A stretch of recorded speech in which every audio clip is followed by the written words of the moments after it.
Perfecto. Sigo acá. 5. Esta escuela surge como una crítica a la economía política del sistema económico imperante en el siglo XIX, en el que aparecen dos clases sociales opuestas y en lucha.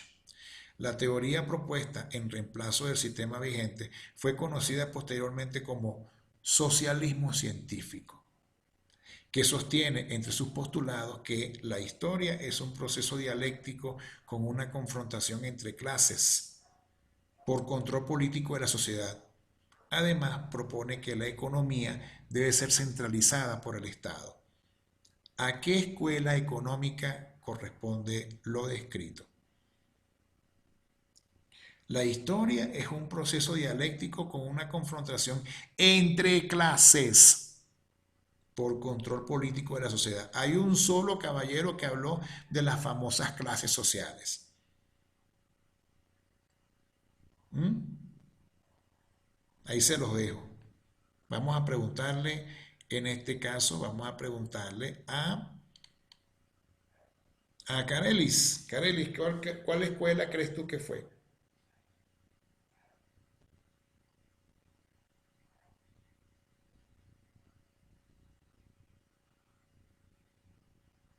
Carelis, Marxista. la marxista, correcto. El señor Marx es el que se le ocurrió, ¿verdad? Trabajar el asunto de las clases sociales, el lumpen, el proletariado, la burguesía. ¿Ok? Se le olvidó al señor Marx que la gente que estaba en el proletariado, ¿verdad? Si estudiaba y se educaba, podía pasar fácilmente a ser burguesa. El pequeño pelón que tuvo Marx. ¿Entiendes? Marx no le paró, ¿verdad? Claro, en la sociedad de su momento, la gente no tenía acceso a la universidad, no lo tuvo. ¿Entiendes? Ahora las cosas han cambiado y ahora es más la gente que ha estudiado, que tiene una profesión, ¿verdad? Que desgraciadamente para el pobre señor Marx, ¿verdad? En un momento determinado, esas personas, ustedes mismos cuando vayan estudiando, ustedes mismos cuando ustedes logren su título, bien sea de ingeniero, de químico, farmacéutico, de abogado, de médico, ustedes logran eso, ¿verdad? Y con su título van a poder ganar diferente a los demás. Entonces van a pasar de ser, según el pobre señor Marx, del proletariado, van a pasar a ser burgueses, van a comprar casa, van a comprar carro, van a cambiar su estilo de vida. Por eso es que las, las propuestas de Marx y el famoso socialismo y el comunismo están hoy en día equivocadas. Y si no, pregúntenle a los chinos, que los chinos y que viven en comunismo, pero manejan la plata del eje. El único problema es que como son comunistas, ¿verdad? El gobierno es el que maneja la plata, el gobierno es el que les da a ellos. Si la cosa fuera tan buena, los chinos no se hubiesen esparcido por el mundo. Hay chinos en todas partes del mundo, pero no porque China está chiquitica y no cabe más chinos, no, es porque no soportan el sistema. ¿Bien? Y pasa como en la Corea del Norte. El que no le gusta el sistema comunista de Corea del Norte, bueno, lo matan, no puede salir, lo destierran, lo meten preso. Entonces, algo debe estar pasando. Algo debe estar pasando. Y si no, pregúntenselo a los cubanos. Pregúntenselo a ellos.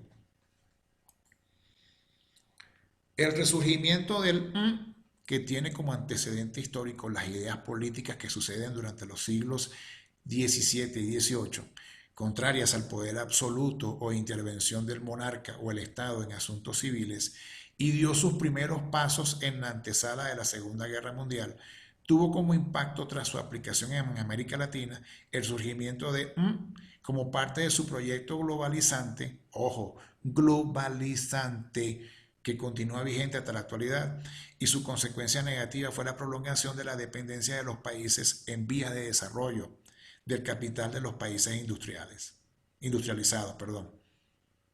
La prolongación de la dependencia de los países en vías de desarrollo del capital de los países industrializados.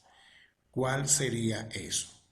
Aparentemente está fácil y yo les pasé a ustedes un material con respecto a esto.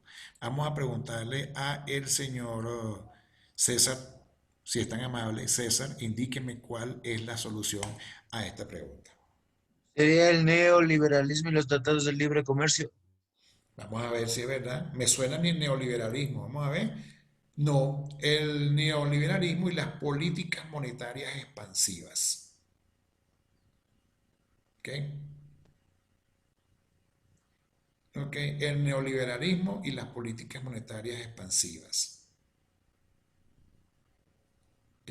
El neoliberalismo, recuérdense que es la escuela que indica que todo debe ser regido tomando en cuenta la oferta y la demanda.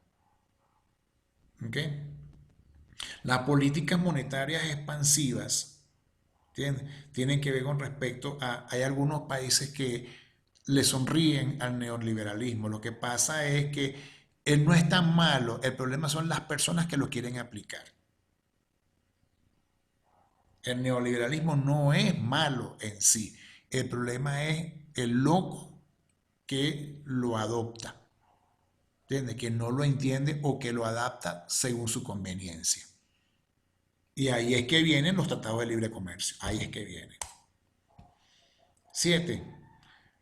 El paso del mito al logos es un hito en la historia de la civilización, pues esto fue la influencia más grande para que se desarrolle una conciencia durante el Renacimiento. Ojo, durante el Renacimiento, debido a que artistas como Miguel Ángel y Botticelli rescataron el conocimiento e ideales estéticos de los clásicos. Esto me parece una respuesta que la señorita Allison me podrá responder. La D. Perdón, La D. la D. Vamos a ver la D. Ella dice que la D y correcto, es correcto. El mito al logos.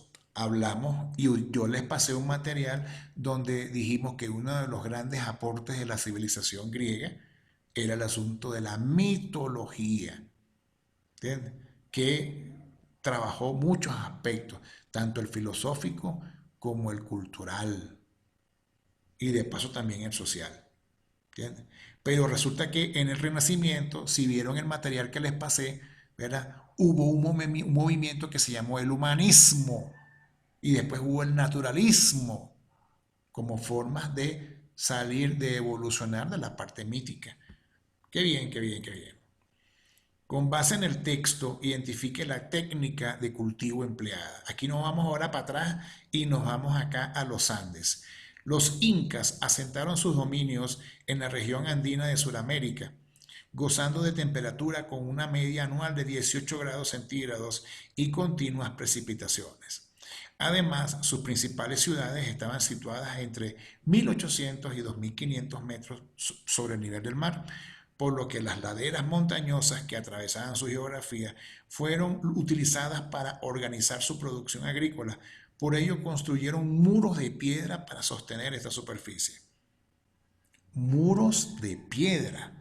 ¿Cómo se llamaron esos muros de piedra? Chinampas, terrazas, camellones o milpas. Vamos a preguntarle en este caso a alguien que sabe bastante de eso, la señorita Carelis. Carelis, ¿cuál será la respuesta? Mm, Milpa. ¿Perdón? Milpa. No. La respuesta es terrazas. Las terrazas. Las terrazas impedían que el agua corriera directamente hacia abajo.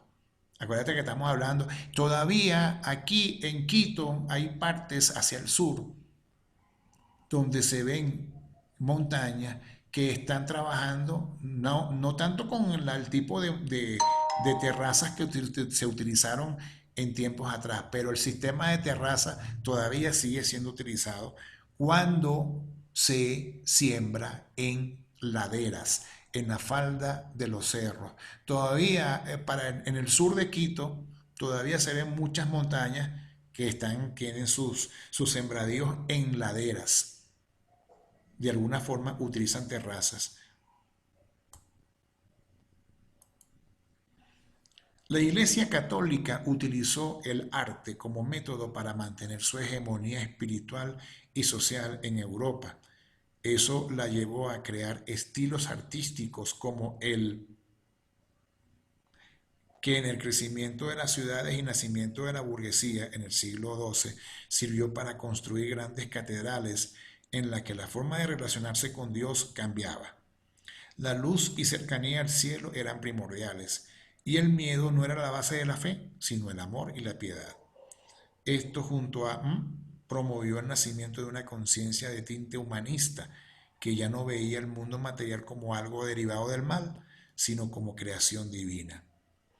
El progreso de estas ideas generó el contexto propicio para que el Renacimiento tenga su auge unos siglos después. Estilos artísticos como qué, como lo vimos en una oportunidad, qué tipo de arte, ¿verdad?, fue conducido, ¿verdad?, en el medioevo por la escuela, por la Iglesia Católica.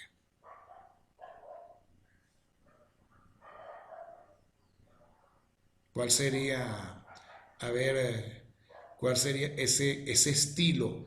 Vamos a preguntarle a el señor César. César, ¿cuál sería ese estilo? ¿Arte?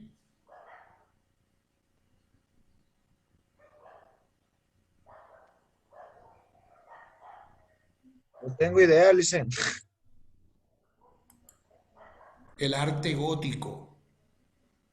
Arte gótico. Arte gótico. El arte gótico, por cierto, aquí tenemos, si se ponen a ver bien, aquí tenemos varias iglesias que fueron hechos tomando en cuenta ese arte. Les pido por favor que echen una vistica a la Basílica Mayor,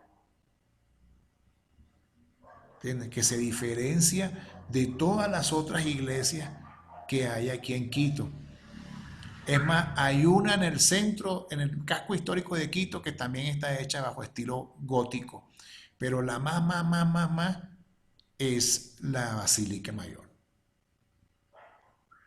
Y recuérdense que las universidades, las primeras universidades que hubo en América, salieron de conventos y salieron de seminarios, porque quienes se encargaron de eso fueron los padres.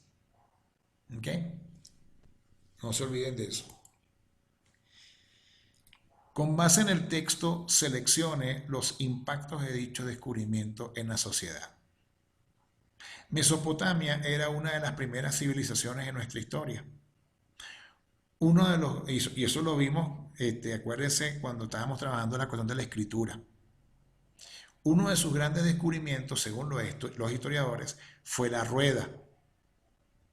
Con el paso del tiempo, esta se ha convertido en un instrumento de mucha importancia para las personas, siendo empleada de tantas formas que la convierten en uno de los descubrimientos más sobresalientes en la historia de la humanidad. ¿Sí? ¿Cuáles fueron los impactos del descubrimiento de la rueda? Reducción del costo y tiempo de movilización, guerras y conquistas más técnicas y eficientes, se establecieron mayor cantidad de rutas de comercio, concedió un estatus de poder y temor a grandes imperios, algunas civilizaciones lograron expandir su territorio. ¿Cuáles fueron los impactos de la invención de la rueda? Les quiero recordar que aquí las opciones son tres, que tienen la A, que tiene 2, 3 y 4, la B, 1, 2 y 3, la C, 1, 3, 5 y la D, 2, 4, 5. Vamos a preguntarle en este caso a Alison. A ver, Alison. La C. Tú me dices que la C. Vamos a ver. No, es la B. La letra B implica la primera, reducción del costo y tiempo de movilización. La 2, guerras y conquistas más técnicas y eficientes. Y la 3, se establecieron mayor cantidad de rutas de comercio. ¿Ok? Cuidado con la letra, cuidado con la rueda, ¿verdad? Y cuidado con las consecuencias. Chévere.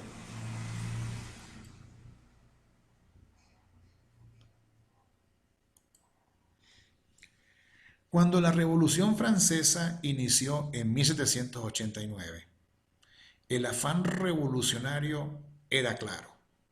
Eliminar, ojo con esto, eliminar las formas de abuso de poder por parte de los monarcas absolutos. La anulación de ciertos privilegios de ciertas clases, entre otros. De esta manera se garantizaban las libertades económicas reclamadas por la burguesía. Así, los ideales de libertad, igualdad y fraternidad que proclamaban los franceses se plasmaron en la Declaración de los Derechos del Hombre y el Ciudadano. Ojo con esto, hago un pequeño paréntesis acá, entiendan. Los objetivos de la Revolución Francesa, señores, eliminar las formas de abuso de poder por parte de los monarcas absolutos, los reyes, la anulación de ciertos privilegios de ciertas clases. Acuérdense, la burguesía, ¿verdad? La plebe, los plebeyos, ¿entiendes? Los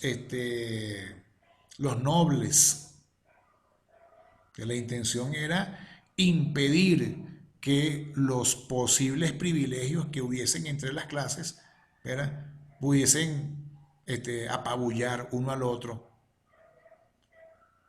Se quería garantizar las libertades económicas que reclamaba, pero extrañamente, ¿verdad?, quien pidió libertades económicas no fue el proletariado, la plebe, no, fue la burguesía. Así lo es, ojo, la Revolución Francesa, ojo con estas palabras, libertad, igualdad y fraternidad. Libertad, igualdad y fraternidad. Okay. Esas expresiones se plasmaron en la Declaración de Derechos del Hombre y el Ciudadano. ¿A qué generación de derechos se hace referencia? Ahí tienen a Rousseau, a Voltaire y Montesquieu. ¿Okay? Gente que fue sumamente útil y necesaria en esos momentos, finales de los 1700. Pero lo vamos a preguntarle a alguien que sabe bastante de eso, que es la señorita Carelis.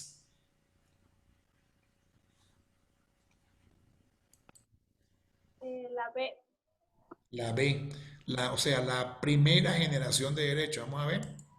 Perfecto, la primera. Muy bien. Observen el tipo de preguntas, por favor. Observen el tipo de preguntas. La Revolución Francesa destronó al rey y a su poder absoluto para instaurar una república cuya ley no estaba sustentada en lo divino, sino en una constitución que garantizaba derechos a los ciudadanos. Fue vista como una amenaza para todas las monarquías europeas, por lo que declararon la guerra y atacaron a Francia. Napoleón Bonaparte tuvo un papel protagónico en este contexto, defendiendo el territorio y los postulados de la revolución. Recuérdense los postulados: igualdad, fraternidad, libertad. Fueron consecuencia de la, fíjate esto, mira, fueron consecuencia de la Revolución Francesa apoyadas por el proyecto napoleónico, excepto. Esto es una pregunta que se basa en una técnica que es del lingüístico, que vendría siendo el elemento excluido. Tú vas a marcar el elemento que no. Entonces, fíjense bien, implementación de la educación gratuita universal, unificación del francés como lengua nacional, instauración de la libertad de profesar el culto y restauración del privilegio hereditario a gobernar. Una de estas cuatro, ¿verdad?, no fue consecuencia de la Revolución Francesa. Tenemos que colocar la que no fue. Repito, una de las cuatro no fue consecuencia de la Revolución Francesa, ¿verdad? Vamos a preguntarle en este caso a alguien que sabe bastante, el señor César. Sería la de la restauración de privilegios hereditarios a gobernar. Claro, bueno, a mí me parece, porque si lo que querían justamente era evitar los abusos, ¿verdad? No podían restaurar privilegio hereditario a gobernar. El privilegio hereditario a gobernar se mantiene todavía en Inglaterra. Recuérdense que está la reina Elizabeth, la reina Isabel, pues. Y cuando muera la reina Elizabeth, sí, Elizabeth, alguien va a subir al trono, pero por herencia. ¿Ok? Algunos de los hijos de Lady Diana, ya fallecida, ¿verdad? Algunos de los hijos del príncipe Carlos, ¿verdad? Lo mismo pasa en el Principado de Mónaco, pasa igualito, ¿verdad? Lo mismo pasa en España, ¿verdad? En España recuérdense que el rey Juan Carlos dimitió, ¿verdad? Abandonó, se entregó y agarró fue su hijo. Entonces, todavía hay países donde hay tendencia, privilegio hereditario a gobernar. ¿Qué es eso? Privilegio por herencia. Porque yo soy el hijo, yo vengo un caso, ojo con este caso que es importantísimo, ojo con este caso, el caso de Kim Jong-un. Kim es el que estaba mandando en Corea del Norte, el chinito gordito mala sangre ese que se pone a jugar con los misiles. Hubo un tiempo en que el tipo se perdió, se desapareció. Y entonces toda la gente pensaba que el tipo le faltaba muy poco tiempo para morirse. Y enseguida vieron a su sucesor. Como el tipo no es casado, la sucesión queda en la hermana. La hermana, no me acuerdo cómo que se llama, pero la hermana de Kim Jong-un, recuérdense que está ahorita heredó del papá. El Kim Jong no tiene hijos, así que le corresponde a la hermana heredar. Una chinita flaquita ella, pero ya se perfila como la sucesora. En lo que el chinito muera, le toca a la hermana. Todavía hay países que desarrollan esa cuestión por herencia. Bueno, muchachos, ahora sí, de verdad, ahora sí, en estos 2 minuticos que me quedan, este, espero que les haya servido de algo el material, espero que les hayan servido de algo las preguntas. No habíamos tocado esa parte de los derechos, ahí está.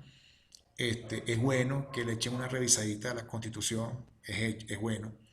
Acuérdense de estas cuatro personitas, ¿verdad? Este, estas cuatro damas, tomando en cuenta de Manuelita Sáenz hasta Tránsito a Maguaña, ¿verdad? Cómo ellas han contribuido a la historia del Ecuador, bien sea por sus labores por la defensa del Quichua, otros por haber sido la primera latinoamericana en ejercer el voto. ¿Okay? Vean con respecto a esas chicas. Yo les voy a subir esta clase, ¿verdad? Para que tengan una idea de las preguntas y las tengan a la mano. Prepárense. Cualquier cosita que de repente los coordinadores quisieran para que nos reunamos de nuevo, estamos a la orden. Pero por mi parte, por lo menos hoy, ya termino con esta parte. Espero que vean el material que se les dio. Les deseo todo el éxito del mundo para ese examen y cualquier cosita nos estamos viendo a posteriori. Chévere, gracias por la atención. Nos estamos viendo, estamos a la orden. Gracias, Lisen. Hasta luego. Hasta luego, pues. Chévere. Hasta luego, Licen. Hasta luego. Nos estamos viendo. Hasta luego. Hasta luego, Garelis.